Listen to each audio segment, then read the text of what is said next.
Sir Christopher M. Magto, our Honored Education Program Specialist in Mathematics, Sir Eugene B. Dagyo,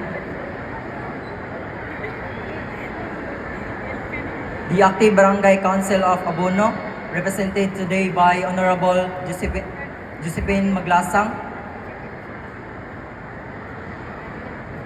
our beloved teachers, esteemed keynote speaker, dear parents and guardians, honored guests,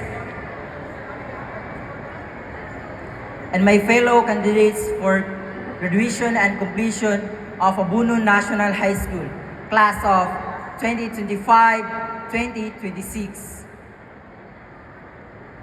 As a fellow candidate, it is both an honor and a joy for me to welcome all of you to this very special occasion, the 11th Moving Up and 9th graduation ceremony of Abono National High School.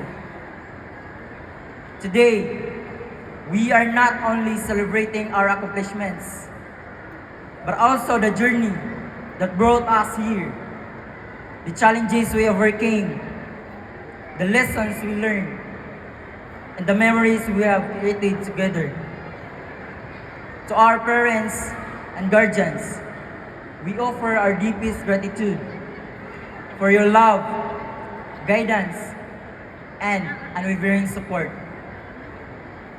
To our teachers, we sincerely thank you for sharing your knowledge, patience, and inspiration, which have guided us every step of the way. To my fellow candidates, congratulations!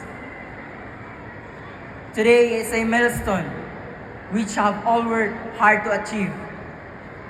Let us take pride in our achievements and carry the lessons, friendships, and memories we have gained into the next chapter of our lives. Once again, on behalf of the candidates for completion and graduation, I warmly welcome everyone to Abono National High School's 11th Moving Up and 9th graduation ceremony. May this day be filled with joy, pride, and celebration as we honor our journey together.